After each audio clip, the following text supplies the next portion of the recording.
Mayong hapon kanatong tanan. Salamat sa Ginoo kay nasugdan ra gyud ang buluhaton diri sa balay dako. Dugay na gyud kay nako ning giampo kay balog gyud ang Ginoo nga gasigi gyud in taon ko og panawag ni nanay para masugdan lang gyud ang buluhaton dinhi.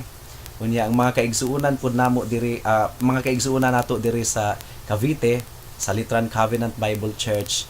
Sukad nga nasayod sila nga dunay panagtigom nga sugdan diri sa balay dako, wala miundang og ampo kada Miyerkules. Giampo gyud nato ang buluhaton diri sa balay dako. Gibalik ra sa Ginoo ang kasaysayan tungod kay nasayod ta nga ni atong bata pa mi simbahan man gyud ning balay dako sa una sa Maranatha Bible Church. Gigamit ning balaya nga mailhan namo ang Ginoo bisan pa sa linghod nga panuigon, nailhan namo ang Ginoo. Nakabaton mi og kahadlok kaniya, nakabaton mi og paghigugma kaniya gumikan sa buluhaton nga gibuhat diri sa balay dako sa una. So once again, nalipay jud kay ko sa nga tanan nga nasugdan ni ug salamat po kayo kay gigamit sa Ginoo si Manong Wilbur ni adtong miaging Domingo sa pag-ambit sa pulong sa Ginoo kaninyo nga nagtigom ni adtong miaging Domingo. So gikan diri sa Cavite, among gipaabot ang amoang regard sa inyong tanan diha, Tatay Winnie, Nanay Kunsing, si Dulce, si Aisa, si Sweet Sweet, si Rap Rap, si Mama Elsa ug posible nga uban pa nga gidala sa Ginoo sa atong panagtigom niini nga kahaponon. Salamat kayo sa Ginoo. Nalipay pud ko gumikan kay si Manoy J. Faith nga dugay na nakong giampo nga mo duol pod sa Ginoo sa panimbahon. Nakaduol ra sa Ginoo, na endorso po nato siya dito sa usa ka buluhaton, duol ra pod sa eskwelahan ni Nong Edgar. Muna nga hinaot nga seryosohon nato kini, gumikan kay ang Dios nga atong gidangpan Dios nga hari.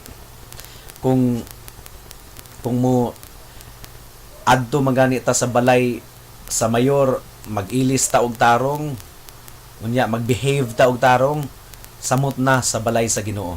Samot na sa pagsimba sa Ginoo, insulto sa Ginoo nga moari ta diri nga mag short pants og pinapuok, insulto sa Ginoo nga dili ta maminaw sa wali, magtabi-tabi ang atong kasing-kasing, wala diri nabasa sa Ginoo ang atong kasing-kasing, nasayod siya sa tanan. Mao nga kung sugdan nato kining buluhaton diri sa Unidos, sugdan nato sa insakto para sa kahimayaan sa atong Ginoo. Okay, ang atong teksto nga atong gamiton karong kahaponon sa pagpaambit sa pulong sa Ginoo anaa sa Matthew chapter 25. Matthew chapter 25. If you have your Bibles with you, hinaot nga mubuklat mo, kauban kanako ug ako kining basahon sa pinulungang Bisaya. Matthew chapter 25 verses 1 hangtod sa 13. Ang giingon diri, niadto unyang adlaw ang paghari sa Dios mahisama niini. Adunay napulo ka dalaga nga nagdala sa ilang mga suga ug nanglakaw aron pagsugat sa pamanhunon. Danghag ang 5 kanila ug maalamon ang laing 5. Ang mga danghag nagdala sa ilang mga suga apan wala magtagana og lana nga igdudugang, samtang ang mga maalamon nagdalag mga sudlanan nga puno sa lana uban sa ilang mga suga. Ang pamanhunon nalangan pag-abot busa nagduka ug nakatulog ang mga dalaga. Tungang gabi nakadto sa kanilang tungang gabi nakadto sa dihang milanog ang usa ka singgit. Ania na ang pamanhunon, dali kamo og sugata siya. Nang mata ang tanang dalaga, o giandam nila ang ilang mga suga. Unya, ang mga danghag miingon sa mga maalamon, hatagi kamig jutay sa inyong lana kay hapit na mga palong ang among mga suga. Apan ang mga maalamon mitubag, ayaw, dili na paigo ang lana kung manghatag pa kami kaninyo. Lakaw hinuon kamo sa tindahan og pagpalit kamog inyo. Busa ang mga danghag nga dalaga milakaw aron pagpalit og lana. Sa wala na sila didto, miabot ang pamanhunon. Ang 5 ka dalaga nga nakapangandam mikuyog kaniya pagsulod ngadto sa kumbira sa kasal o gisirhan ang pultahan. Unya miabot ang ubang mga dalaga ug misangpit sila. Sir, pasudla kami. Apan ang pamanhunon mitubag, wala ako makaila kaninyo. Ug gitapos ni Jesus ang sambingay sa pag-ingon, busa pagtukaw kamo, kay wala kamo mahibalo sa adlaw o sa takna. Hinaot nga gipanalanginan sa Ginoo ang pagbasa ug pagpaminaw sa iyang mga pulong, atong pangayoon ang tabang sa Ginoo sa dili pa kita mo sugod sa pagpaambit sa iyang pulong. Magampo ta. Lord, salamat kaayo kay nasugdan ang buluhaton diri sa balay dako. Among gipangayo ang paglihok sa balaang espiritu sa among taliwala karon, nga sa among pagpamalandong sa imong pulong ablihi ang among kasing-kasing ug hunahuna. Palamdagi ang among kasing-kasing hunahuna aron masabtan namo ang imong pulong. O Lord, tagaipod kami sa imong grasya aron mahimong tinuod sa among kinabuhi ang pulong nga among madawat karong kahaponon. Grant us your illuminating grace as well as your enabling grace, nga dili kami mapariho sa giingon ni Santiago nga naminaw lamang sa imong pulong pero wala nagasunod niini. Susama sa tawo nga nanamin pero pagkauran-uran nakalimot ra pud sa iyang dagway. Ingon ana ang tawo nga naminaw sa pulong sa Ginoo pero wala mobuhat niini. Lord, hinaot nga dili kami ingon ana. Mo kini among giampo ug gipasalamatang daan sa ngalan ni Jesus. Amen.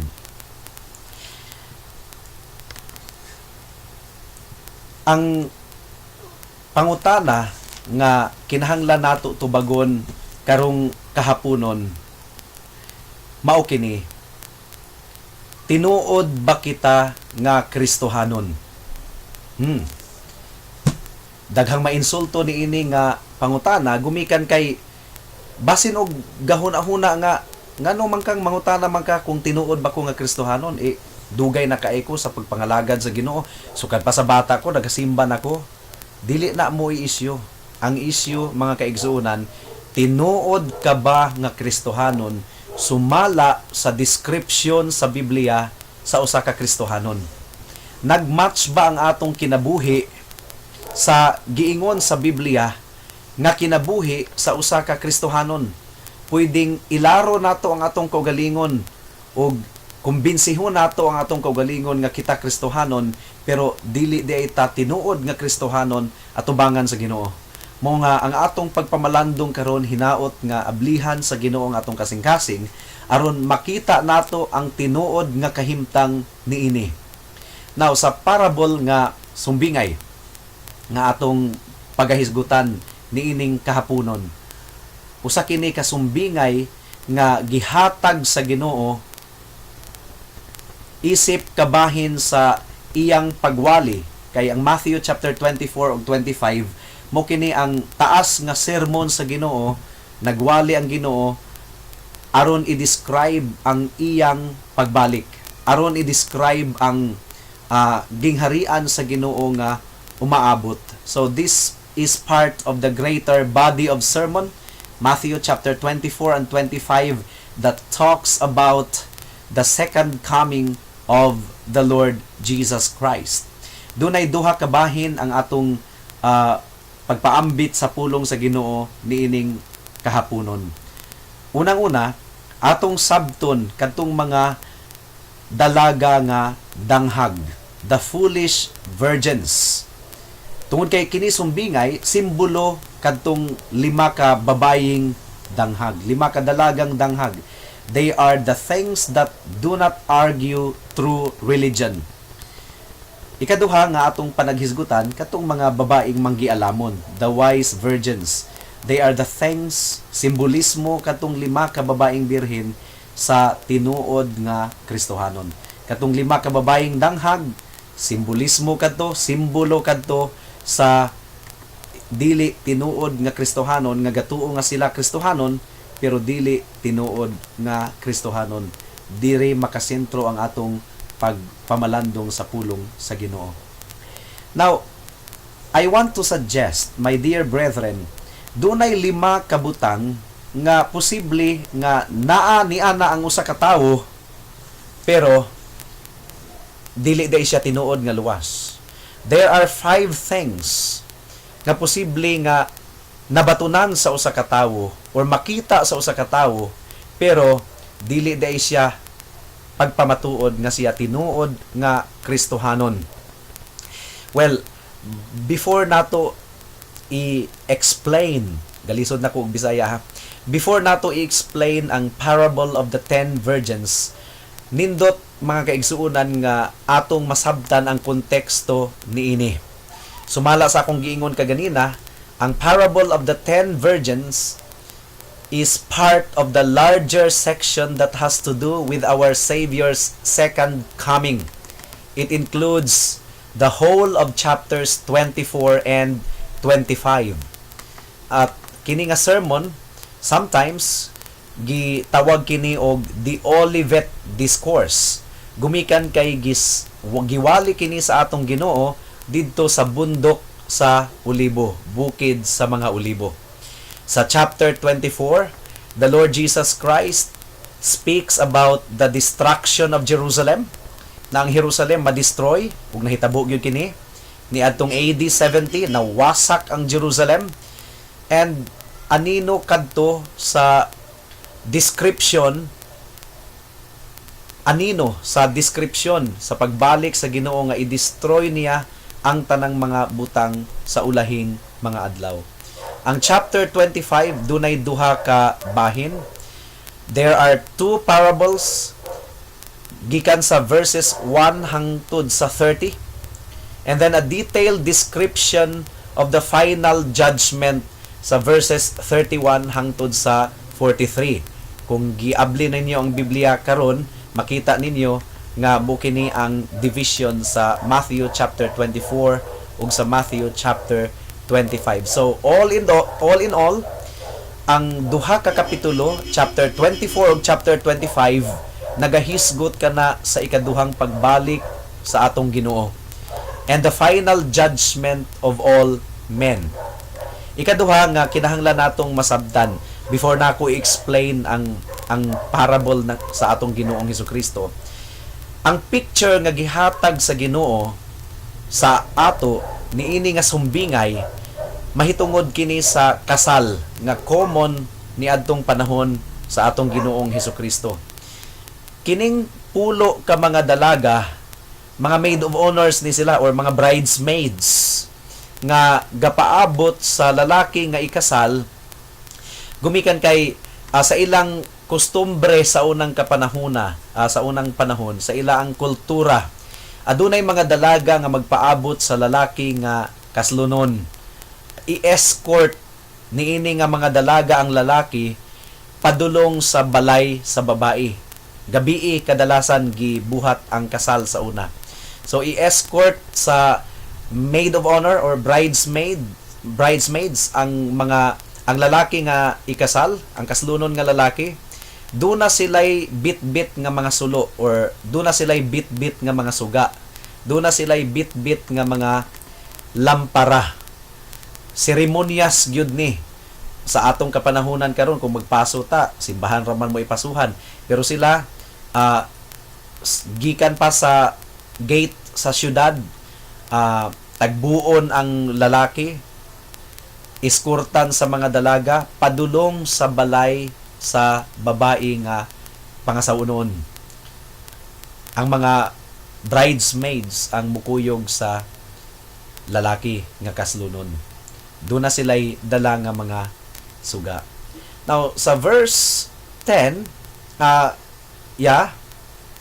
verse 5 rather, gidescribe ang 5 sa kanila nga manggialamon tungod kay dunay suga, duna pa sila extra nga gas nga gidala. Pero ang 5 kanila mga hangal, mga danghag, giingon sa Bisaya nga pinulungan, mga danghag tungod kay gasiga ang suga pero wala sila'y extra nga oil nga gidala, wala sila'y extra nga gas nga gidala. Muto nga pag-abot sa tungang gabi, napaong na ang ilang suga. Pero ang mga dalagang manggialamon, nakapadayon sila sa pag-escort sa lalaki nga kaslunon padulong sa balay sa babae nga iyang maasawa. The foolish virgins ran out of oil, ug nangayo sila og extra nga gas sa mga dalaga nga manggialamon, pero mibalibad pod ang mga dalaga nga manggialamon gumikan kay kung makuhaan ang ilang gas, wala dili na pod mag-igo ang ilang gas. Mao nga miingon sila nga palit na lang pod mo sa tindahan nga nagtinda. So katungto ang mga danghag nga mga babae, mipalit sila sa tindahan, pero samtang tuwa sila dito sa mga tindahan nangita og gas, miabot ang pamanhunon og ang 5 ka babaeng manggialamon lamang ang nakakuyog sa kumbira. Later, mituktok kining 5 ka mga dalagang danghag, pero wala na sila abrihi o gibalibara na sila sa lalaking kaslunon. Miingon ang lalaki nga, I tell you the truth, wala ko makaila kaninyo. Bisan og nagpakiluoy sila, wala na gyud intawon sila abrihi. Okay, so hinaot nga nasabtan nato kini nga mga background. Kini nga background niini nga sambingay.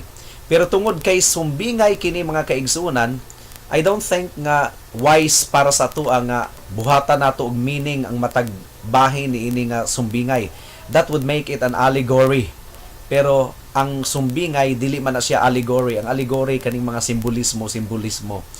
Ang parable or sumbingay usually gihatag kini sa atong Ginoong Hesukristo aron tudluan kita sa mga basic nga mga kamatuoran ug dili aron maghatag og simbolismo sa mga bahin niini nga sumbingay. Ug tungod ni ana, I personally don't think it necessary nga tubago nato ang pangutana susama sa did the foolish virgins have any oil at all? Doon na ba sila'y gas? Where were the 10 virgins waiting? Asa ba sila nagpaabot? Nganong nangatulog silang napo? So dili na nato tubagon. Well, ikatulong nga kinahanglan nato masabtan una before ta magpadayon sa atong pagsabot niini nga parable.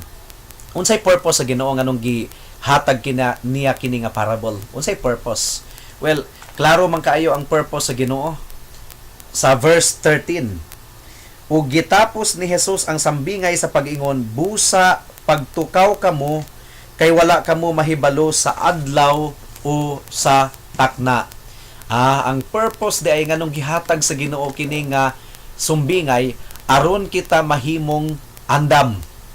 In other words, the primary point of this parable is to warn professing Christians to be ready for Christ's return. So klaro kay isang tanan, gihatag sa Ginoo ang purpose alang niini nga sumbingay aron kita mahimong andam. Mo nga ingna ang imong tapad, andam ka na ba sa pagbalik sa Ginoo? Hikapa ang abaga sa imong tapad, andam na ba ka? Ang purpose di ay sa atong pagpamalandong karon, si Jesus nagyod mismo ang gahatag niini nga purpose nga kinahanglan mahimo kitang andam sa pagbalik sa atong Ginoo. Andam na ba kita? And the primary reason nga kinahanglan mahimong andam ang matag usa is sumala sa sumbingay nga gihatag sa atong Ginoo sa pulo kadalaga adunay mga pipila nga dili makasulod sa kumbira. Adunay pipila nga dili makasulod sa kumbira. Mura og gapaabot pod kunuhay unta sila. Kung sa atong nilitukan pa, naapod sila sa simbahan. Nakita pod sila. Naapod sila, nag-appeal pod sila sa Sunday school or kumaga nag-appeal po sila og prayer meeting, doon na po sila yung mga religious activities, nakita nato sa gawas nga pagtanaw, nakita nato naapod sila kunuhay. Pero dili di ay tinuod nga Kristohanon. Dili di ay maka-appeal, makasulod sa kumbira. Muna nga miingon si Jesus nga pag-andam kamo, pagbantay mo. There are those who will be found hypocrites, nga palayason ra di ay sa Ginoo sa iyang pagbalik ug dili makasulod sa kumbira. They may have talked like the rest. Kung sa ilang pinulungan, murapod kunuhay og Kristohanon. Sa ilang hitsura, murapod kunuhay og Kristohanon. Pero, lahi ra gyud sila. Ug ang Ginoo mo'y nasayod niini. And how are they to be found ready? Unsahon nato aron mahimo kitang andam sa pagbalik sa atong Ginoo? Kinahanglan nga masusama kita sa sa 5 ka mga babaeng manggialamon nga adunay sufisyente nga gas para sa ilaang mga suga. So, sana mga kaigsuunan, obvious na or tataw na para sa atua nga kining 5 ka manggialamon nga mga dalaga nagarepresent kini sila sa tinuod nga mga Christians. I repeat, I trust nga obvious na niining higayuna that by wise virgins, they symbolize true Christians. Ug katong mga foolish virgins, ug katong mga babaeng danghag, they symbolize false Christians. Ug mo kini ang primary purpose niini nga sumbingay sa atong Ginoong Hesukristo. There are many foolish virgins within the best Christian churches. Sa matag simbahan, aduna gyoy nagasimba diha nga dili di ay tinuod. That is a warning. That is a warning, my dear brethren. Sa matag simbahan, even the best churches, adunay nagasimba nga dili di ay tinuod nga Kristohanon. Gitudlo ni Jesus kini nga sumbingay sa duha ka rason. The foolish virgins, katong babaeng mga danghag ma-expose ang ilang tinuod nga kahimtang. Ug katong mga wise virgins, mga babaeng manggialamon, tinuod nga mga Kristohanon, ma-encourage nga magpadayon sa pagsunod sa Ginoo. Matud pa kang J.C. Ryle. Basahon ako ang words ni J.C. Ryle sa English. I believe that 10 virgins represent the 2 great classes which compose the visible church of Christ, the converted and the unconverted, the false professors and the real Christians, the hypocrites, ambot pasabot na plastic, tigpakaron ingnon, the hypocrites and the true believers. Now, adiserta magpadayon, kinahanglan masabtan nato nga ang atong manluluwas nga si Hesukristo nagtudlo og daghan pang mga sumbingay with a similar purpose. For example, sa sumbingay sa magpupugas.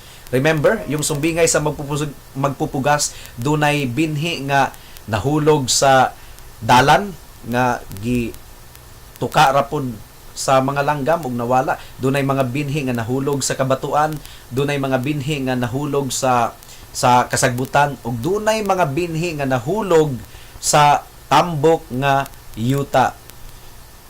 Well, naapoy gihatag ang Ginoo nga sumbingay katong sumbingay sa nagpanday og duha ka balay, ang usa gapanday sa ibabaw sa bato ug ang usa gapanday sa ibabaw sa mga balas. Doon na po'y sumbingay nga yung katong parable sa 10 talents nga ang gihatagan og 5 gi-invest, ang gihatagan og 2 gi-invest, pero ang gihatagan og 1 gilubong sa yuta ug wala ginegosyo. Kini nga mga sumbingay, mga kaigsuunan, usara ang purpose ni ining mga sumbingaya. They describe professing Christians or mga Kristohanon kunuhay nga nakita nato sa simbahan pero dili di ay tinuod nga Kristohanon. Dili di ay tinuod nga Kristohanon. Remember, ang giingon ni Jesus sa Matthew chapter 7 verse 21. Now, let me read it. Matthew chapter 7 verse 21. Ang giingon sa Ginoo diri sa Matthew 7:21, dili ang tanan nga magtawag kanako Ginoo, Ginoo makasulod sa gingharian sa langit, kundi kadto lamang nagtuman sa kabubuton sa akong amahan nga atua sa langit. Now, kung sa laktod nga pagkaistorya, dili tanan nga nagasimba-simba makasulod sa gingharian sa langit. Dili tanan nga nagaawit sa praise and worship, nagatawag sa pangalan sa Ginoo makasulod sa gingharian sa langit. Kundi kadto lamang dunay ebidensya sa ilang pagka-Kristohanon.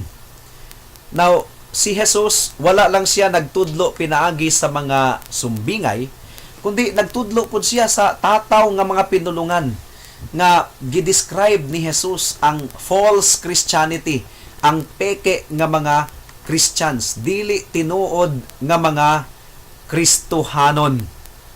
Thus, niining kahaponon, gusto nato nga ipaambit sa matag usa ka nato ang pipila ka mga butang nga posible nga naa niini nga nabatunan kini sa usa ka tawo pero dili day siya tinuod nga Kristohanon. Una, kining gitawag nga Christian profession. Gibungat niya sa iyang baba nga siya Kristohanon, giangkon niya nga siya Kristohanon. Duna siya ay profession. Giangkon niya sa iyang baba nga nailhan niya ang Ginoo.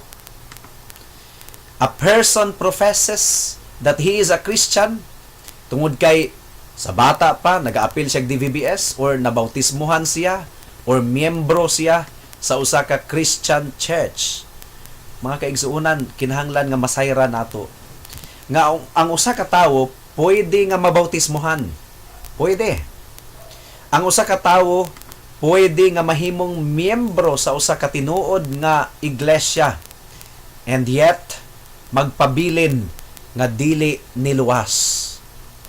Kini nga pulo ka mga dalaga, di ba silang pulo gapaabot kunuhay sa pag-abot sa lalaki nga kaslunon. They were all professing virgins. They were all professing virgins. They were all one. Now, sa susamang bahin, all local churches, matag usa ka local churches, dunay mga kauban nga dunay profession, giangkon nila nga sila Kristohanon, pero in fact dili tinuod nga mga Kristohanon. That is, posible nga nabautismuhan sila, posible nga gawali-wali na pud sa una, posible nga active sa mga church activities. They have publicly aligned themselves with Christ. Kung tan-awon nimo sila sa gawas, murag na-align sila, nahaom sila kang Kristo. Nagasimba sila kauban sa mga tao sa Dios. Nagaangkon sila nga gihigugman nila ang Dios. O giangkon pod nila nga nagpaabot sila sa pagbalik sa atong Ginoo. Now, and this is very important, my dear brethren. This is very important. Some of these people may know that they are not converted. Pipila ni ining mga tawhana, hibalo sila nga dili sila tinuod nga Kristohanon, and yet they are foolish virgins.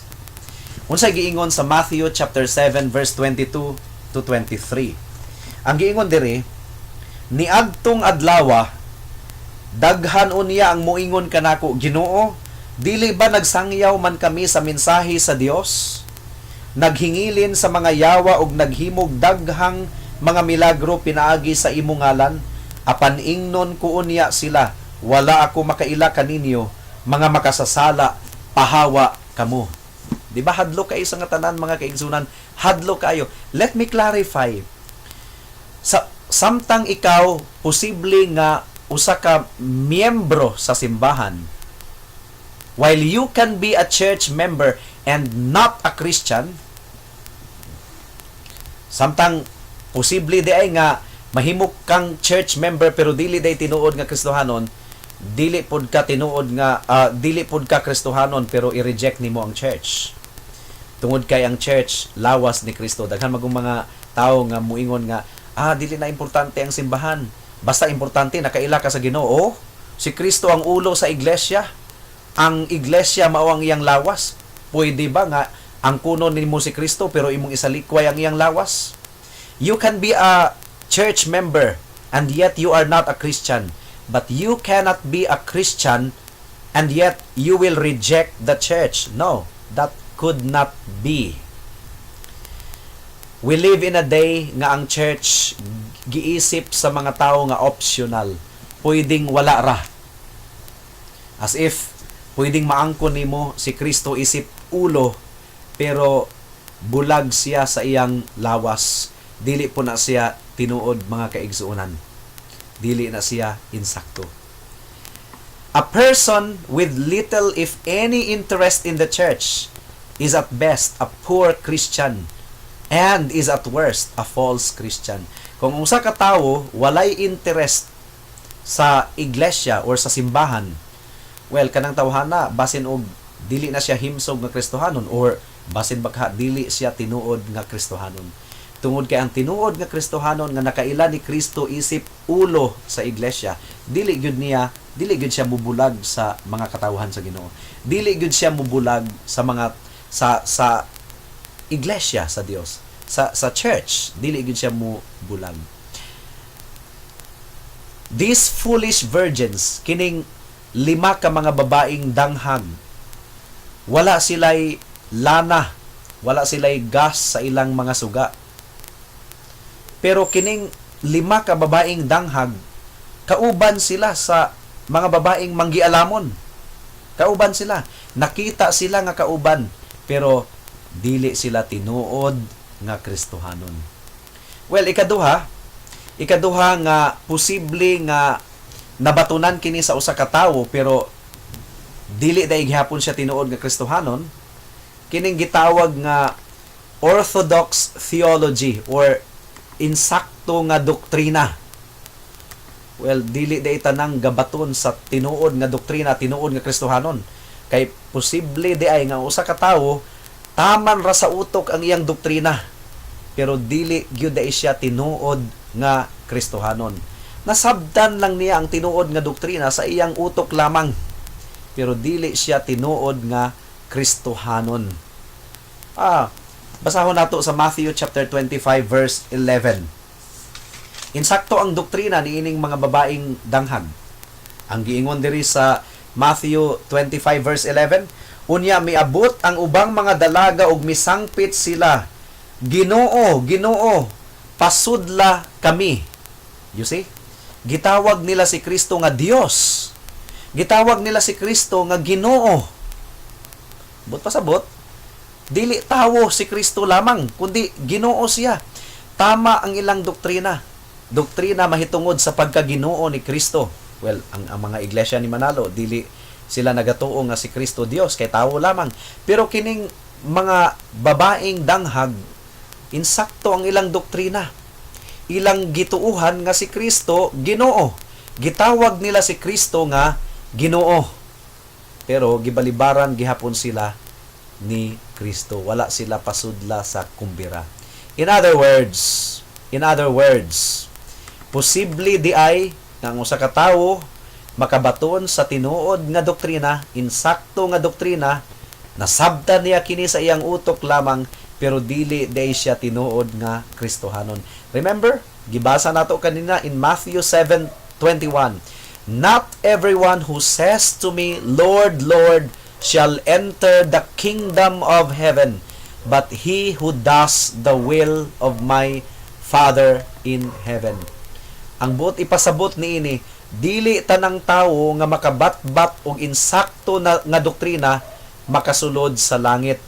Kadto lamang nagapamatuod sa ilang kinabuhi, adunay bunga. Gumikan kay miingon si Jesus, by their fruit you will know them, or you will know them by their fruit. Now, dili tinuod nga Kristohanon ang usa ka tawo nga iyang ilimod ang pagka-Dios ni Kristo. Ang tinuod si Kristo Dios, si Kristo nagpakatawo pero wala nawala ang iyang pagka-Dios. Pero ang primary point po natin, mga kaigsuunan, posible nga ang usa ka tawo insakto ang iyang doktrina pero dili siya tinuod nga Kristohanon. Posibleng insakto ang iyang doktrina nga gibarugan pero dili siya tinuod nga Kristohanon. Si Satanas, Santiago kapitulo 2 bersikulo 19, insakto ang doktrina ni Satanas. Nangurog pamanggani si Satanas. Mituo si Satanas sa Dios, pero luwas ba si Satanas? Dili. Mas Siguro mas insakto pa, mas nakasabot pa si Satanas sa tinuod nga doktrina kaysa sa kanato. Pero dili siya luwas. Dili siya luwas. Ang giingon sa Ginoo ni adtong babae nga mga danghag, wala ko makaila kaninyo. Dili bot pasabot nga wala sila mailhi sa Ginoo, gumikay kay ang Ginoo manggialamon o nakahibalo sa tanang mga butang. Ang bot pasabot sa atong Ginoo, dili mo tinuod nga sumusunod kanako.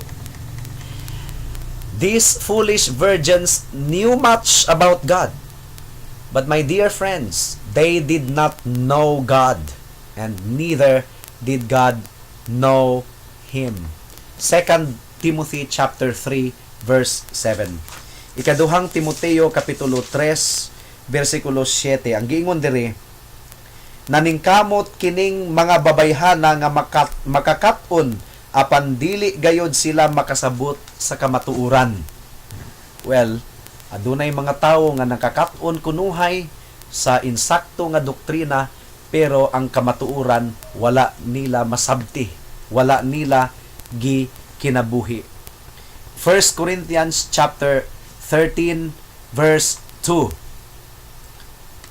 And though I have the gift of prophecy and understand all mysteries and all knowledge, and though I have all faith, so that I could remove mountains, but have not love, I am nothing. I am nothing. Ikatulo nga posible nga nabatunan sa usa ka tawo. Pero bisag nagbaton siya niini, dili dai siya gihapon tinuod nga Kristohanon. Kining gitawag og gawasnon nga pagkabalaan, external morality. That is, ang usa ka tawo posible nga balaan sa gawas. Doon na siya gawasnon nga pagkabalaan. Pero disente siyang tawo. Tarong ang iyang inistoryahan, pero nagpabilin di ay siya nga danghag or nagpabilin siya nga hangal. And it is for this reason, there was nothing externally that distinguished the foolish virgins and the wise virgins. Kining pulo ka mga birhen, kung tanawon siguro nato sila sa gawas, murag walay kalainan. Di ba may mga tao nga sa mga nanglingkod sa simbahan, kung tanawon nato sila sa gawas, murag walay kalainan. Murag walay kalainan. Kadtong napulo ka mga birhen, kung tan-awon nato sila sa gawas, murag walay kalainan. Pero nasayod kita, sumala kang Hesus nga ang 5 kanila dili tinuod, 5 lamang ang tinuod. My friends, my brothers, my sisters, simply put, a person can stop doing many openly wicked things and imitate the activities of Christians. Posible nga ang usa ka tawo muundang sa pagbuhat sa mga kabuang. Posible nga muundang siya sa iyang bisyo, inom og sigarilyo. Posible nga undangan na niya kining tanan, gawas nun nga pag-undang. Pero og posible nga muawat siya or musunod siya sa mga nilihukan sa mga Kristohanon, pero dili day gihapon siya tinuod nga Kristohanon. Externally, they are doing the very things true Christians do. They learn the language of God's people.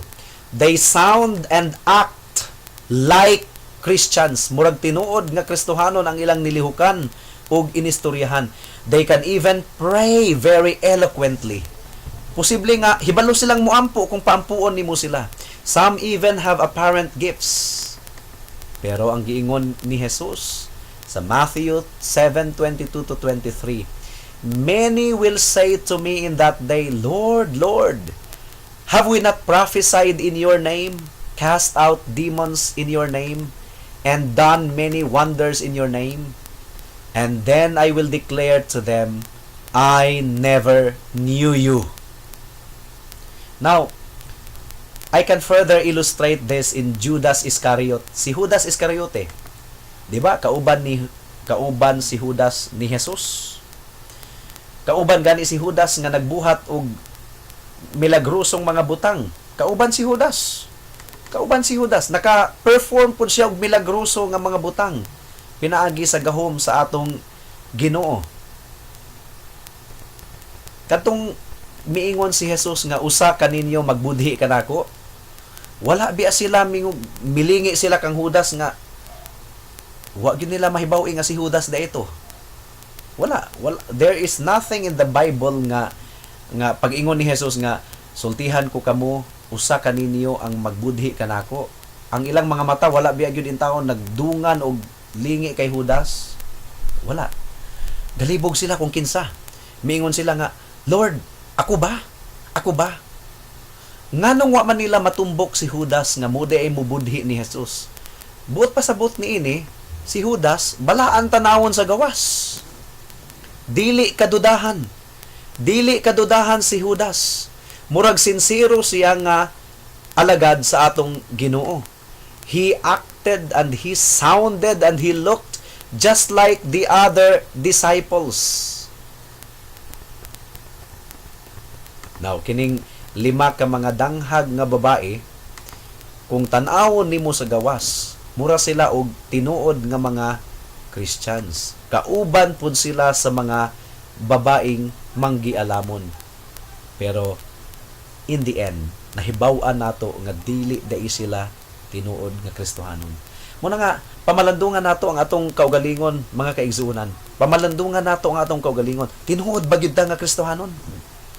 Kining pamilya sa mga hangad, murag inila nga Kristohanon, pero tinuod ba gyud nga Kristohanon ang tanang miyembro niini? Tinuod ba gyud nga nakaila sa Ginoo? Well, ikaupat, nga posibleng mabatunan sa usa ka tawo, naa ang usa ka tawo niini, pero dili day siya tinuod nga Kristohanon, mao kini. Kining religious feelings. Murag ganahan pud siya mukanta, ganahan pud siya maminaw og pulong sa Ginoo, murag mag-enjoy pud siya. Naay mga tawo nga nag-enjoy pud sa ilang pag-adto sa simbahan. Murag malingaw pud sila maminaw sa usa ka pastor. They have the religious feelings, they have the religious emotions.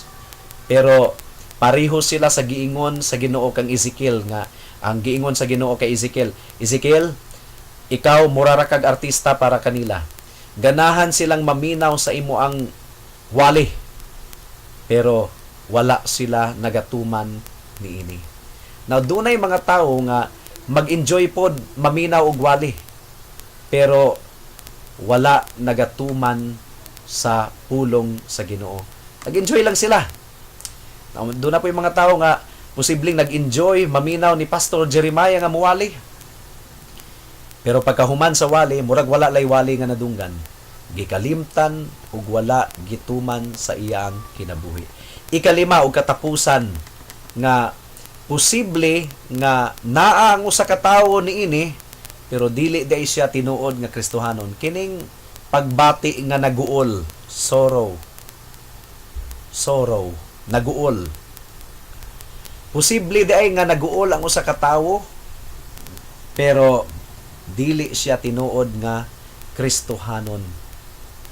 Si Judas, naguol biya si Judas. Naguol si Judas. Pagkamatngon ni Judas nga walay sala si Jesus pero iyang gibudhian, naguol si Judas. Naguol jud kayo siya. Matthew chapter 27. Nagbasol siya. Gani mura siya si Zacchaeus, iyang iuli ang kwarta. Di ba si Judas hangol og kwarta. Pero wala na siya nagbali sa kwarta. Wala na niya kadto gipansin ang kwarta. Gusto niyang iuli. Wala dawata sa mga Pariseo, gibalibag niya ang kwarta. Naguol si Judas. Dili tanang naguol tinuod nga Kristohanon kay si Judas dili tinuod nga Kristohanon. Dunay mga taong naguol sa ilang sala gumikan kay nasakpan na sila nakasala. Pero kung wala pa masakpi, wala po sila maguol. Ala, nangayog pasaylo, gumikan kay nasakpan na. Pero kung wala pa masakpi, dili sila maguol. Dili sila maguol. Naapoy mga tawo nga dunay kalipay. Murag manimbawot ang balahibo kung dunay muwalig, nindot kay muwali. Mura pog nanimbawot ang balahibo. Pareho siya sa usa ka tawo, pareho siya sa usa ka binhi nga nahulog dito sa kabatuan.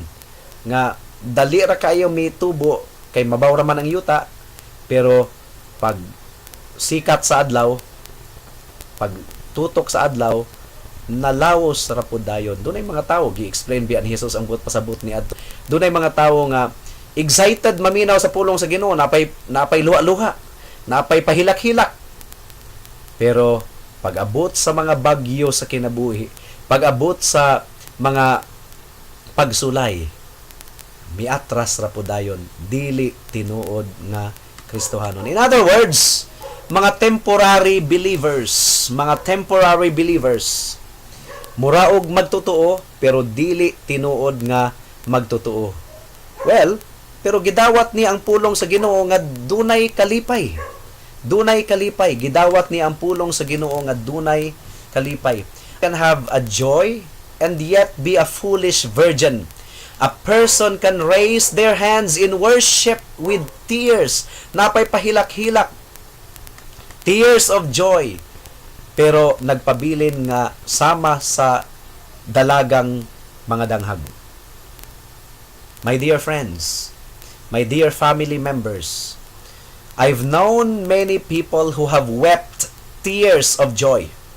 Pila na kasimbahan ang akong giwalihan nga ang mga tao mihilak pod, makahilak pod sa wali, kunuhay. Pero nga karon wala na nagpadayon sa atong Ginoo, mibalik sa kalibutan. Pero before, they have wept tears of sorrow and joy, but right now they no longer walk with Christ. Now, historically, ang mga Reformed Christians, gidistinguish nila ang kalainan between the Spirit's work upon and within a person. The Spirit's work upon a person, that is, the Holy Spirit works upon people that He never intends to save. Matod pa ni Charles Spurgeon, God, the Holy Spirit, may work in men some good desires and feelings, and yet have no design of saving them. But mark, none of these feelings are things that accompany salvation, for if so, they would be continued. Hebrews chapter 6, verses 4 hangtod sa 6. Hebreyohanon kapitulo 6, versikulo 4 hangtod sa 6. Ang giingon diri, dili na gayod makahimo pagpahinulsol pag-usab kadtong namiya kay kaniadto diha sila sa kahayag sa Dios, nakatilaw sila sa gasa sa langit ug nakapakig-ambit sa Espiritu Santo. Nahibalaw sila nga maayo ang pulong sa Dios ug nakatagamtam sila sa gahom sa umaabot nga katuigan. Apan namiya gihapon sila, dili na mahimo ang pagpabalik kanila sa paghinulsol kay gilansang nila pag-usab ang anak sa Dios ug ilang gipakaulawan at tubangan sa tanan. Well, dunay pagpanglihok ang balaang espiritu sa kinasuluran sa usa ka tao, Matod pa ni Robert Mary McCheyne, their lamps went out. Ang suga ni adtong 5 ka mga babaeng danghag napalong tungod kay wala gyud silay gas. Di ba ang panapton, musiga man po ang panapton, temporarily musiga for a while, pero dili magpadayon ang siga. Soon, dili madugay. Kung imong dagkutan ang panapton lamang, musiga pa na sa sinugdanan, pero kadugayan or dili madugay, mapaong rapudayon gumikan kay walay gas. Now, muni ang case ni adtong 5 ka babayeng danghag. Misiga pud kunuhay. Naapod kunoy emotion, do na pud kunuhay excitement, aktibo pud kunuhay sa church. Pero dili sila di ay tinuod nga mga Kristohanon, gumikan kay walay lana, walay tinuod nga gaas. Mga sa atong pagpamalandong karon, unang bahin pa kini. Ang susunod nga bahin niini karong sunod Domingo, hinaot nga gigamit ni sa Ginoo nga wali aron kita makapamalandong sa atong kinabuhi. Patay ang pagtuo kung walay buhat. Dili kita maluwas pinaagi sa atong binuhatan, pero ang tinuod nga kaluwasan duna gayoy makita nga buhat. Dunay makita nga kahayag. Magsiga ang atong suga kung tinuod kita nga anaa kang Kristo. Dili lamang gawasnon nga kahayag, dili lamang gawasnon nga pagkabalaan, kundili sa atong kinasuluran. Dumtan ang kasalanan. Likayan ang kasalanan. Duna nay bag-ong kasing-kasing nga wala na higugma sa kasalanan. Higala, igsuon, kumusta ang imong kasing-kasing karon? Nahigugma ka pa ba sa sala? Nag-enjoy ka pa ba sa kasalanan? Kung muo ka na ang imuang gibati, nga kung mahulog ka sa kasalanan, murag wala lang, dili jud ka makabati og kaguol, dili jud ka masubo gumikan kay nakasala ka.